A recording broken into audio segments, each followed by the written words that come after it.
Hello, everybody, and welcome to this week's podcast for the first week of September. My name is Miles Clark. I'm joined here by Chuck Fuller. How you doing, Chuck? Doing good. For those of you who do not know, Chuck is the portfolio manager here with Dorsey, Wright. Certainly nice to get you on the podcast every once in a while. It's Yeah. been a bit since you've hopped on, right?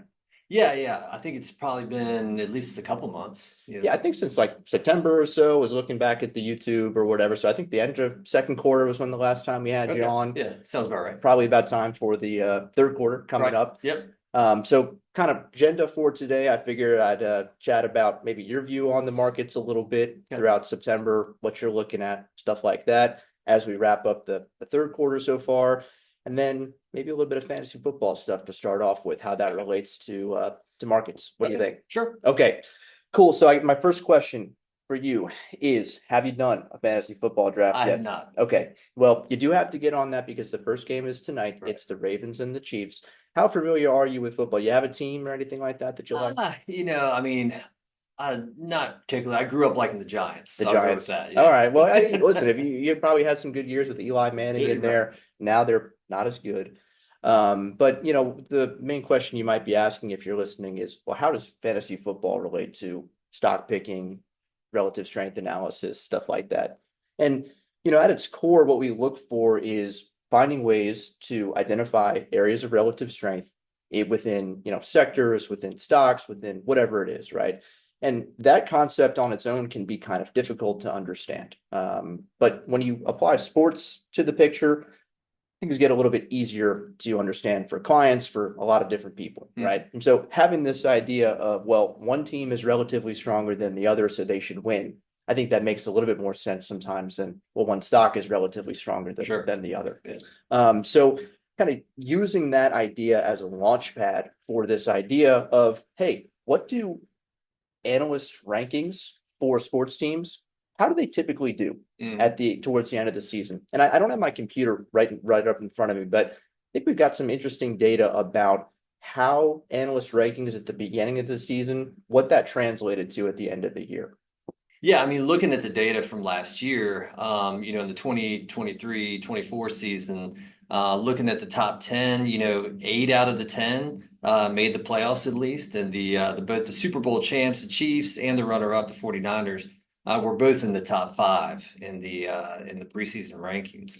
And so that kind of, melts together with relative strength because it's very similar in the way that relative strength works. We have a matrix that has a bunch of stocks in it. We're not going to expect, everything in the top 10 Right. to do the best. But we do know that, more often than not, it's the right pond to fish in, Right. right? And it's the same thing with these preseason rankings. If I look at the other end of the spectrum and look at the bottom 10, well, then most of those missed the playoffs. You had a few that got in there because Right. there's going to be some random chance to this kind of thing. But it's very similar to relative strength where if you're consistently buying at the bottom of the matrix, that's not going to be a good thing. Yeah, you might get lucky a couple Right. times. You might get a You CJ catch some Stroud in guy, there. yeah, you catch some guy that's right at the bottom and Yeah. it goes through the roof. But chances are that's not gonna happen. Yeah. Yeah, I mean, that's just that general idea of just finding and identifying the relative strength. We've done something very similar to March Madness and their seeding. Those one seed guys, those two seed, like kind of 1 to 4. Chances are, if you were a betting man, you would probably bet on one of those top seeded teams to go and win the finals. Very kind of contrary to that, you're probably not betting unless it's a UVA game, maybe to any listeners out there. But unless there's a UVA game on, you're probably not betting on the 16 seed, right? Yep. So just finding that idea, and I think that like Chuck mentioned, using that analogy with clients to kind of whittle down this complicated idea. We want to own the relatively strongest stocks. We want to avoid the relatively weakest stocks. You can do that with something like sports that a lot of clients see every single day, every single weekend, that's for sure. It can make the process a little bit easier and understandable for those guys. Yeah, absolutely. Okay. So like I said, get on the fantasy football stuff because that's happening this weekend. Other stuff, just kind of broadly speaking, what are you looking at as we wrap up, or I guess begin September with a bang? Yeah, I mean, so the markets are interesting right now, right? We just kind of came back to highs on the S&P. We're pulling back a little bit here. I think a lot of people are wondering, Is this where we roll over? Right. I would have preferred to see the market take out its high from before. But I would say that, there's a lot of things still going for the market. Clearly the trend is still in its favor. Right. Really all we've had is like a 3 box reversal on the S&P chart. So that's not much to really get worried about. And I think also, breadth has been very good too, especially kind of off the bottom that we had in August.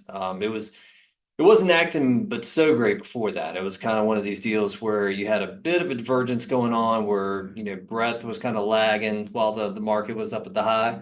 That's always kind of a worry. But that seems to have been erased.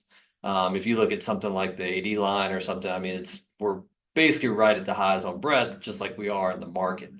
So I think, overall, we're in a good spot. Whether we'll either see or we're in the middle of some kind of, sector rotation. I think that's another conversation to be had.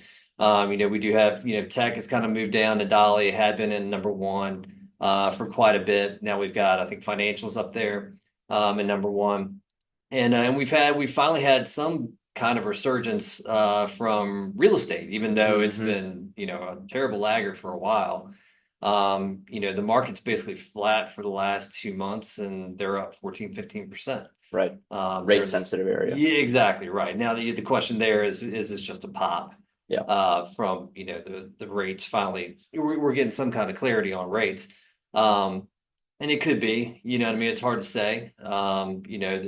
Right now it's still at the bottom of the rankings. So again, Right. like what we were talking about before, it's one of these ones where, it was, at the absolute bottom of the rankings. Right. And now it's come from whatever, number 11 and number Yeah. 9. The playoff chances have increased very slightly. Slightly, yeah. Yeah. Good to see, Yeah. and hopefully there's more there. Right. But, it's still probably nothing to really invest a lot of money in just yet. Right. Well, and for the uninitiated, those Dolly rankings that you were referencing, they utilize those matrices behind the scenes to help identify those areas of relative weakness and relative strength. So not only is that type of stuff applicable to individual stocks, but also for your sector perspective, for your broad asset perspective, stuff like that. So keep that in mind when you're looking at those kind of relative strength and relative weakness arguments, just like that kind of football comment we made to open up the call. I want to go back to one thing that you mentioned, and it goes back to like pretty much the first thing you mentioned, talking about the trend of the market's kind of still on our side. Yeah. It's been a really busy couple of days. I think Tuesday, we're recording this on Thursday, but Tuesday, our S&P 500 was down over 2%. Other areas are, struggling, tech-focused areas struggling even more. At the end of the day, you only got a reversal back down. Right.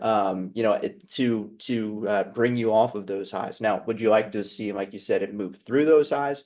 Yes. But to kind of weed out the noise, things are still looking pretty strong. What are you looking at specifically that would change your opinion on what we're seeing, right? And that strength?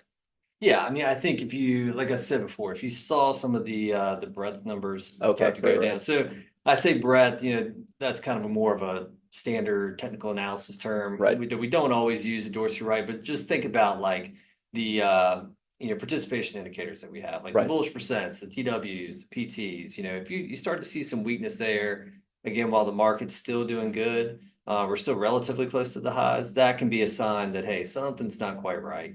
Doesn't mean that the bottom's about to fall out, but we're going to have a 2008 all over again. But it does mean that your chances of a correction, let's say in the 10 to 20% range, start to increase somewhat.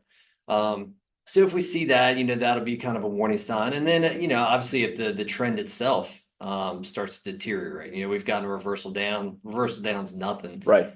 You get your first sell signal and then it turns into multiple sell signals, that kind of thing. That's something else. Typically, that goes along with breadth. Like if you see those two things happen at the same time, it's a worse thing than just the trend itself happening. But nobody wants to see that. So that'd be a sign that things are starting to at least look sideways a little bit. Now, when you say breadth, I know what you're referencing to. Are you looking specifically at, or maybe both in tandem? Are you looking specifically at some of that large cap focused areas, S&P 500 specifically, or are you really focused on the maybe small caps because those have been a battleground throughout 2024 so far, an area that's picked up a little bit, but still maybe not on par? Yeah, I mean, I kind of look at both. I mean, a lot of times, I'm looking at some of the participation indicators on like the S&P, right? So Sure. we'll have things like BPSBX or TWSBX, different things like that. And with something like, let's say the TWSPX, that just looks at the percentage of stocks above their basically 50-day moving average or Right. 10-week moving average. Moves around a bit. Moves around. It's more of a short-term thing, but it can be good in terms of giving you an initial sign of what's going on. And so, yeah, seeing that deteriorate would not be great. I think it's good. We actually just hit 80% the other day for the first time in a while. And that's, a good thing to see in a bull market. Like Right. if you're in a bear market, which obviously we're close to highs, but typically in a bad market, it's hard for the TW to get back to 80. You'll see it, it's definitely going to have its counter trend moves, but it has a hard time getting back to 80 too often. So seeing that, I think, is just another mark in the plus column for Right. us. And just to put it in perspective for the listeners, you mentioned kind of a thrust higher to 80. Can it go higher than Oh yeah. that? Okay. Yeah. I mean, the oscillator goes from 0 to 100. Right. Now, does it ever really get above 90, 92? Not a lot on that indicator. And a lot of times when you see 90, it's a very good sign. A lot of times, usually you don't see that unless we're coming off of like a major bottom. You Right. know what I mean? That's where you've got, I mean, think about it, 90% of the stocks have to be moving above their 10-week moving average. So Right. it can't just be like, oh, tech's doing it and Yep. utilities are Yep. doing it. It's got to be just about everybody is moving up at the same time. And so that's pretty rare. But occasionally you do see it. And like I said, it's usually a pretty good thing. So, Yeah. What's the next step after 80? So by this point, right, hindsight as a guide, we yeah, know that we've reached 80, right? right. Which would be, a pretty good sign for that breadth as we've Hmm. been discussing. Now, you get some weakness, you reverse back down. Yep. We don't have hindsight now. So what's the Yeah. next step that we're looking for to kind of confirm? Yeah. So I think a lot of people kind of get in or have an issue with this because they look at an indicator like this and they say, okay, when I'm at the bottom and I reverse up, well, that's the sign to jump in, and it Right. is, right? Typically. But it's not symmetrical. It's not the type of thing where, okay, we're up at 80, and so the reversal down is, the time to get out, Right. right? And there's a clear reason why that is, and that's because markets tend to go up over time, right? And so there's this kind of, again, this asymmetry of usually if you're, around the bottom on these things reversing up, well, just the law of averages tell you you're better off going up on something that tends to move up. Versus, trying to do that on the other side. Right. It's much harder to get that right? And so, yeah, seeing it, I think we've reversed down from 80 now, but Believe so. Yeah. that's not in and itself a terrible sign. Right. That kind of thing happens. A lot of times, what happens is you get up to these levels off of a move off of the bottom, kind of like what we just had, coming off the August bottom, and then what tends to happen is you get some kind of rotation in the market, right? Like, hey, it was tech leading and now it's going into financials, and then, give it some more time, goes into something else. That's Right. kind of what a healthy market does. Instead of just everything going up all at once and down all at once Right. and back and forth, like Have to have something yin when the other yangs, right? exactly right. That's what we're looking for here. And like I said, we're kind of seeing it with financials taking over the strength. At the top of the leaderboard, Right. tech kind of moving down a little bit. Not that tech's bad by any stretch. Still, I think break number 3. Right. And just based off historical, what it's done historically is like it's likely to come back to number 1, right? Right. So we'll just have to see how that shakes out. Yeah, so actually kind of pivoting nicely, thanks for that, Mhm. into some sector rotation stuff. So when would you call, for lack of a better word, the tech sphere of dominance, or kind of being over? Like what would we have to see falling into fourth, falling into fifth? Are we Yeah. waiting for it to go further? Like when is it? Because tech, like you mentioned, has had a nasty way of kind of falling back out, and then we saw it in 2022, Hmm. right?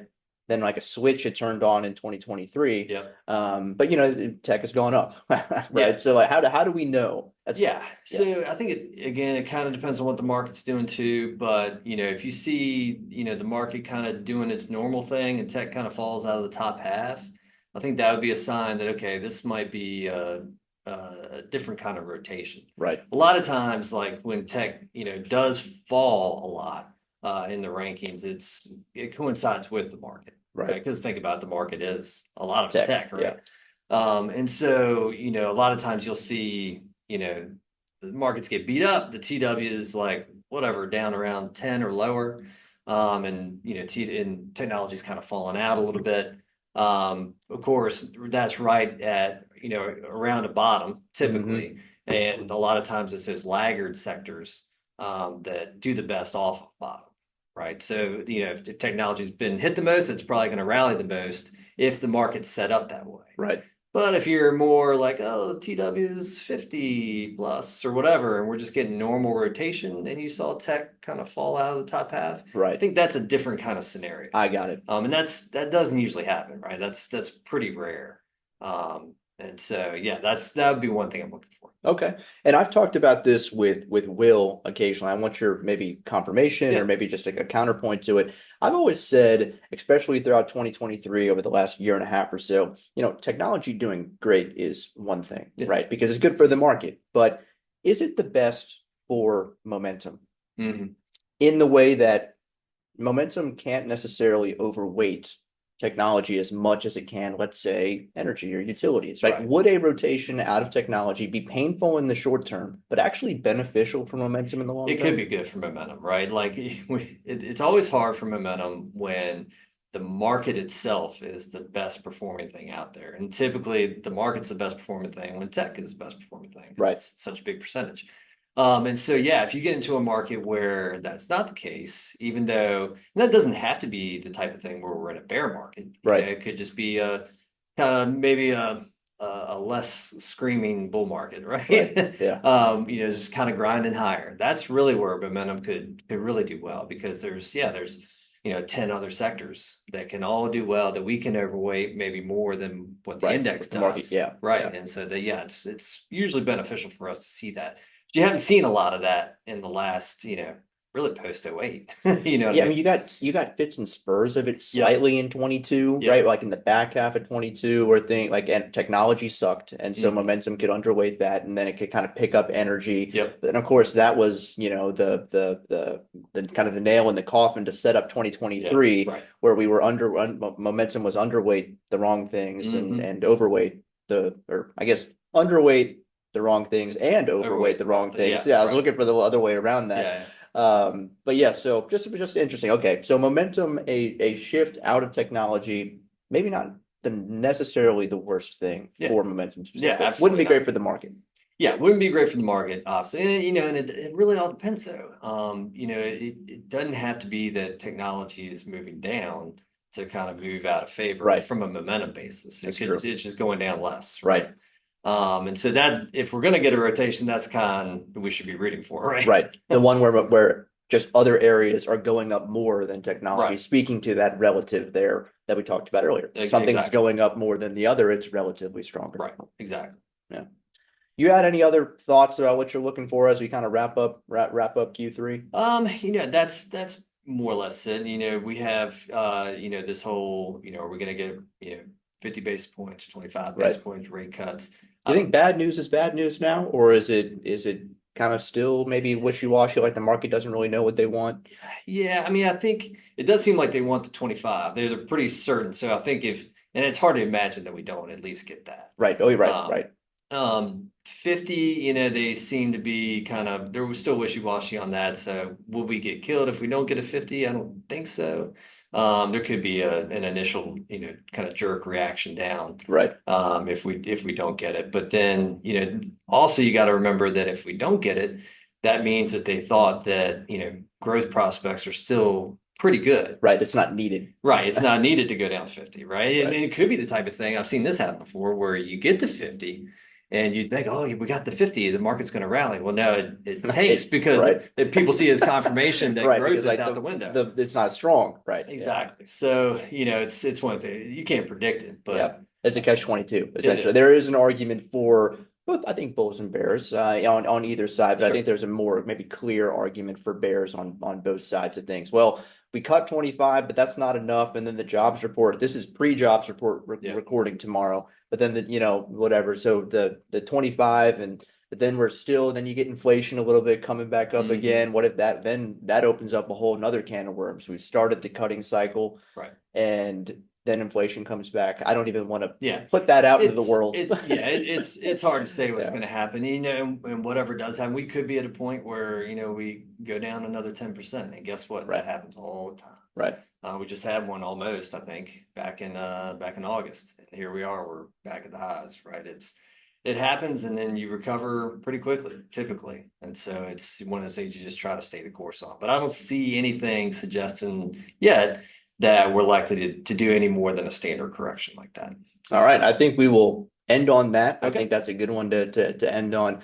Chuck, I appreciate you spending the time with us. I know the listeners appreciate it as well. And we'll be back again next week to touch on any updates over what's been a pretty busy week. Okay. Thanks. Yep.